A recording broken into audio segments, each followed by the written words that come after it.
Kung bago ka lang sa channel na to at isa kang true-blooded Aldab Nation na nagmamahal po kila Maine Mendoza at Alden Richards, tama po ang channel na pinuntahan mo, kaya consider na kitang bagong subscriber. Welcome back mga kaaldab. Ito na naman po ang inyong lingkod, si Mr. Destiny. At siyempre panibagong update, panibagong video na naman po tayo. Ito na naman po ang bagong ebidensya at resibo, pagpapatotoo mga kaaldab, na yung binili nga po ni Alden Richards na relo, tag-isa po talaga sila ni Mrs. Paul Carson. Ito'y binabali-balita lang mga kaaldab na nakaraan na umalis nga po ng bansa o sinasabing pumunta ng Hong Kong si Alden Richards at may pinamili nga po raw. Ito po'y bago magsimula ang pelikula o ang shooting ng Love Siargao. Marami na kasing kwento ang lumabas mga kaaldab na yun nga po.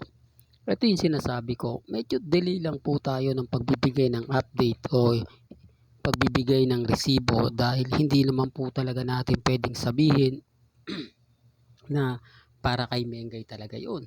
Hindi natin pwedeng sabihin na si Mengay yung binili niya hanggat hindi po natin nakikitang suot ni Mrs. Paul Carson. At eto na nga po, ipinakita na nga po ni Mengay yung relo na binigay nga po ni Alden Richards. Although sabihin natin, hindi naman magkaparehas akala ko ba color tandem yung dalawa. Ibig sabihin kung anong kulay ng isa, same din po. Hindi na po ganun ang ginagawa ni Alden at Mengay. Obvious naman po yun. Hindi po ba? At makikita nyo naman po sa video mga kaaldab, na bihira din suotin yan ni Alden Richards at bihira din po yan suotin ni Maine Paul Carson. Nagkakataon lang po ba na kapag nagbibigay ng mga video si Alden Richards, suot naman po ni Mengay sa Bulaga? Alam nyo, maraming senaryo ng ganyan. Marami ng kwento yung ganyan. Na hindi, nagkakataon lang yan, Mr. Destiny. Binibigyan mo lang ng kahulugan. Masyado ka lang magaling mag-isip. Yung imagination mo masyadong malawak. Hindi naman ganun, nakukuha mo na agad.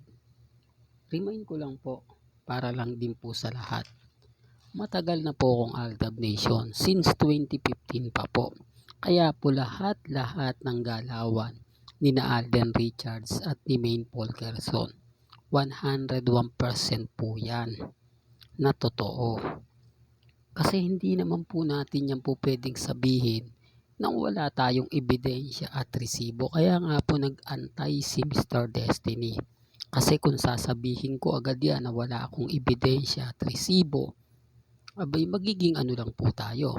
Although maraming naniniwala sa akin ng mga mamis, mga titas, mga senyor na sumusuporta. Well, minamahal ko po kayo lahat. Talagang lahat po na nagtitiwala kay Mr. Destiny. Mabuhay po kayo hanggang gusto po ninyo. Kaya lang po, syempre may mga tao rin na kino-question yung mga update natin.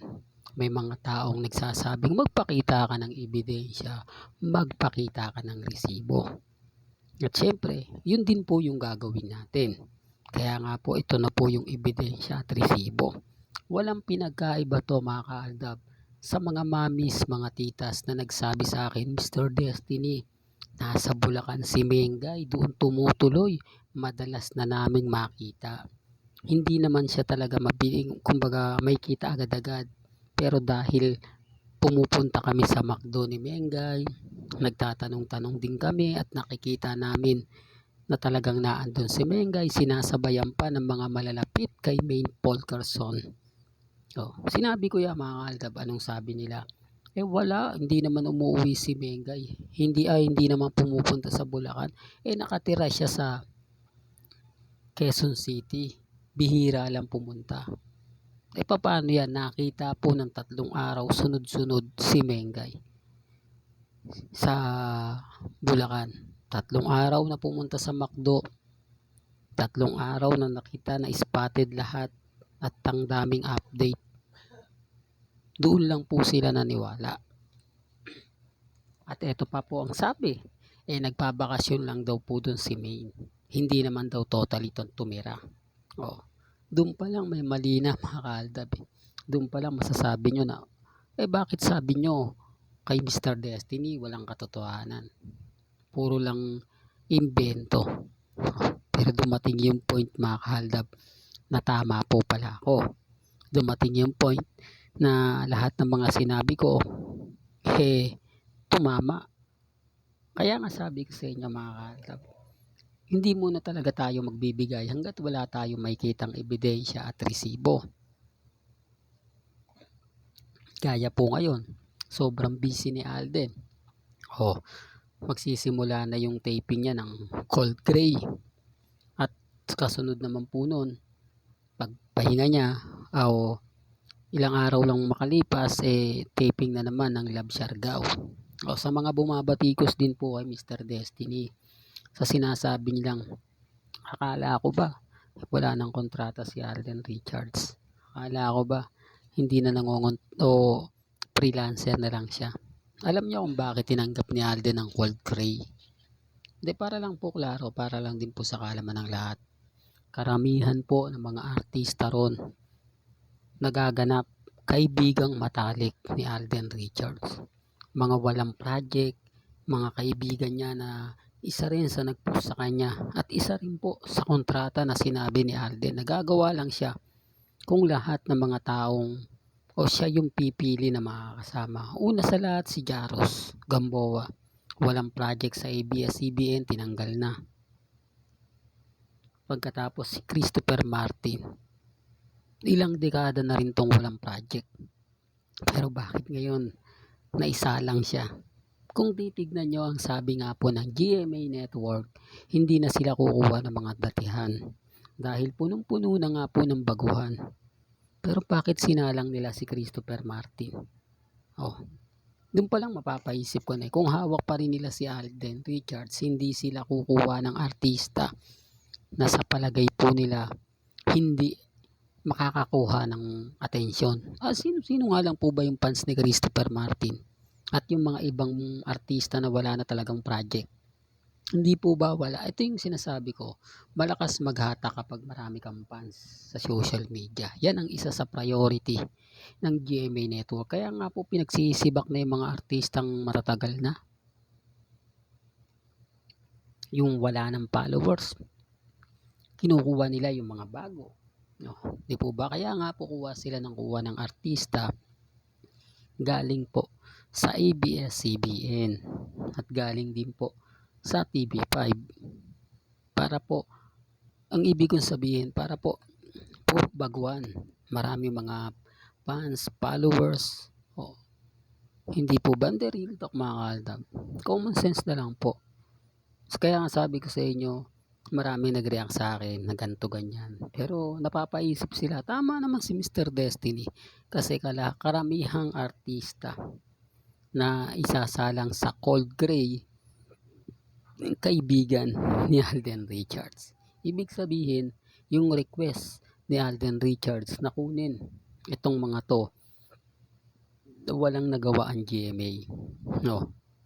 Hindi, totoo lang po mga kaaldab. Para lang po malinaw. Kasi ang daming artista sa Sparkle Artist Center. Mga baguhan, may mga followers, marami makakuha ng simpatya sa mga fans nila. Samantalang yung kinuha ni Alden Richards, meron po ba? The real talk, meron po ba? Kayo na magsasabi niyan. Kayo na po ang makakasagot sa mga sinasabi ko. Pero hindi ako namimilit. Sabi ko nga po sa inyo, may kanya-kanya tayong opinyon, may kanya-kanya tayong pananaw na nire-respeto ko po yan at ginagalang. Nakita nyo naman po yung mga comment sa akin, maraming masasakit, maanghang na salita, pero hindi ko po yan binubura.